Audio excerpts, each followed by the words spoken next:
بسم اللہ الرحمن الرحیم۔ روایت کے مطابق امام الانبیاء سرور کونین پیغمبر آخر و اعظم حضرت محمد صلی اللہ علیہ وآلہ وسلم ایک دن ام المومنین حضرت ام سلمہ کے گھر تشریف فرما تھے کہ آپ صلی اللہ علیہ وآلہ وسلم کی خدمت میں ایک فرشتہ نازل ہوا جو پہلے کبھی حاضر خدمت نہ ہوا تھا۔ نبی کریم صلی اللہ علیہ وآلہ وسلم نے ام المومنین حضرت ام سلمہ سے ارشاد فرمایا، دروازہ کا خیال رکھنا اور کسی کو اندر داخل نہ ہونے دینا۔ در اثنا حضرت سیدنا امام حسین علیہ السلام نہ صرف یہ کہ گھر میں تشریف لے آئے بلکہ حجرے میں نبی کریم صلی اللہ علیہ وآلہ وسلم کی خدمت اقدس میں پہنچ گئے۔ نبی کریم صلی اللہ علیہ وآلہ وسلم نے انہیں اپنی گود میں بٹھا لیا اور پیار کیا۔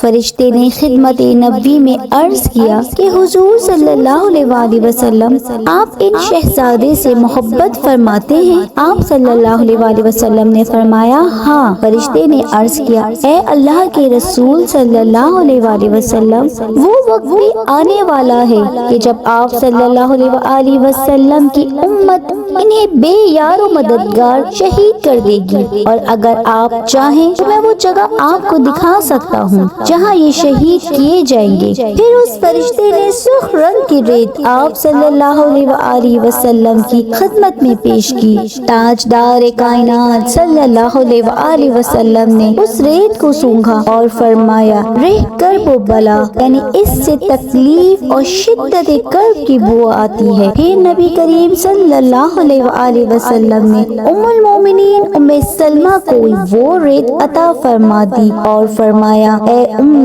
سلمہ، جب یہ ریت میں تبدیل ہو جائے تو تم سمجھ لینا کہ میرا حسین شہید ہو چکا ہے۔ انہوں نے وہ ریت ایک بوتل میں ڈال کر رکھ لی۔ حضرت ام سلمہ فرماتی ہیں کہ شہادت امام حسین علیہ السلام کے دن وہ مٹی خون میں تبدیل ہو گئی۔ اس طرح کا ایک اور واقعہ کتب میں درج ہے۔ سیدنا علی جنگ صفین کے لیے عرض کرب و بلا سے گزرے۔ آپ نے لوگوں سے اس جگہ کا نام پوچھا، بتایا گیا کہ اس جگہ کو کربلا کہا جاتا ہے۔ سیدنا علی المرتضیٰ اس قدر روئے کہ داڑھی مبارک آنسو سے تر ہو گئی۔ رفقا نے پوچھا کہ اے امیر المومنین، کیا معاملہ ہے؟ اس قدر شدت غم؟ اس پر حضرت علی نے ارشاد فرمایا، ایک مرتبہ میں خدمت نبی صلی اللہ علیہ وآلہ وسلم میں حاضر ہوا تو دیکھا کہ اللہ کے رسول حضرت محمد مصطفیٰ صلی اللہ علیہ وآلہ وسلم دریا گناہ ہیں۔ میں نے آپ سے رونے کا سبب معلوم کیا تو آپ صلی اللہ علیہ وآلہ وسلم نے فرمایا، اے علی، جبرائیل ابھی ہو کر گئے ہیں اور یہ کہہ رہے تھے کہ میرا بیٹا حسین فرات کے کنارے کربلا میں قتل کیا جائے گا۔ پھر جبرائیل نے مجھے وہاں کی مٹی سنگھائی، مجھ سے برداشت نہ ہو سکا اور میری آنکھوں سے آنسو روا ہو گئے۔ اسی طرح خصائص کبری میں درج ہے کہ سیدنا علی شیر خدا اس مقام سے گزرے جہاں ایک روایت کے مطابق شہید کربلا سیدنا امام حسین کی قبر اثر ہے، تو فرمایا یہ وہ مقام ہے جہاں ان کی سواریاں بٹھائی جائیں گی، جہاں ان کے کجاوے رکھے جائیں گے اور یہاں ان کی شہادت ہوگی۔ آل محمد کے کچھ نوجوان اس میدان میں اس جگہ شہید ہوں گے جن پر آسمان و زمین روئیں گے۔ حضرت ام سلمہ بیان فرماتی ہیں کہ میں نے نبی کریم صلی اللہ علیہ وآلہ وسلم کو خواب میں دیکھا کہ آپ رو رہے ہیں اور آپ کے نوری و عنبری گیسو اور داڑھی مبارک خاک آلودہ ہیں۔ پھر فرمایا کہ اے ام سلمہ،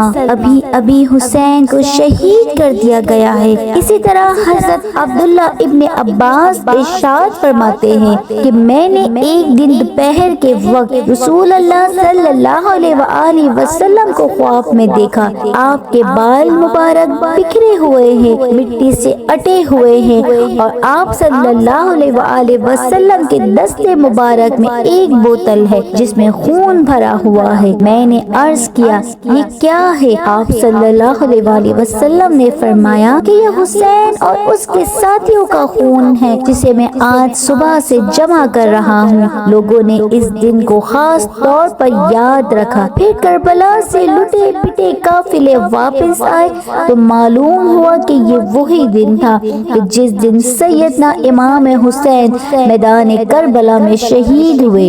امام زہری رحمۃ اللہ بیان کرتے ہیں کہ مجھ سے عبد الملک نے پوچھا اگر تم مجھے اس دن کی کوئی علامت بتا دو جس دن حضرت امام حسین شہید کیے گئے تو تم میری نظر میں ممتاز ہو جاؤ گے۔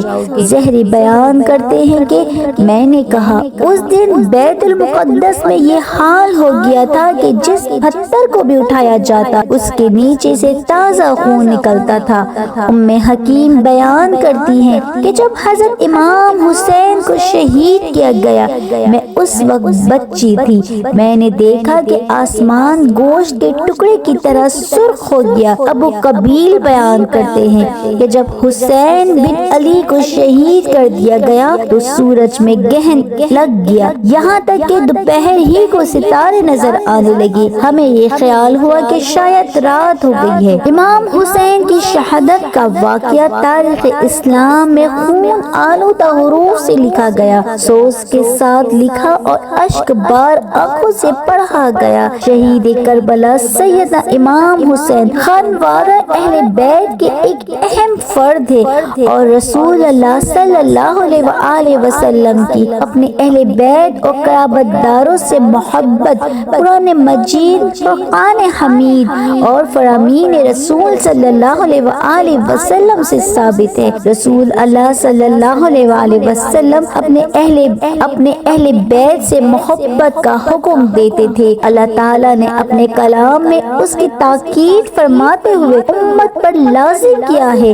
کہ وہ بھی محبت و اطاعت اہل بیت کو اپنا شعور بنائیں۔ فرمان نبوی ہے اللہ کی محبت کی بنا پر مجھ سے محبت کرو اور میری محبت کی بنا پر میرے گھرانے کے افراد سے محبت کرو۔ آپ صلی اللہ علیہ وآلہ وسلم نے فرمایا حسن اور حسین میرے بیٹے میری بیٹی کے بیٹے ہیں، اے اللہ میں ان سے محبت کرتا ہوں، تو بھی ان کو محبوب بنا اور جو ان سے محبت کرے تو بھی ان سے محبت فرما۔ آپ صلی اللہ علیہ وآلہ وسلم نے فرمایا حسن اور حسین جنت کے نوجوانوں کے سردار ہیں، بلا شبہ نواسے رسول صلی اللہ علیہ وآلہ وسلم۔ شہید کربلا حضرت امام حسین کی عظیم قربانی خاندان رسالت اور اسلامی تاریخ کا ایک گرہ قدر اور تاریخ ساز باب ہے۔ آپ نے کربلا میں اپنی جان نثار کر کے اسلام کی عزت و عظمت کو سر بلند فرمایا۔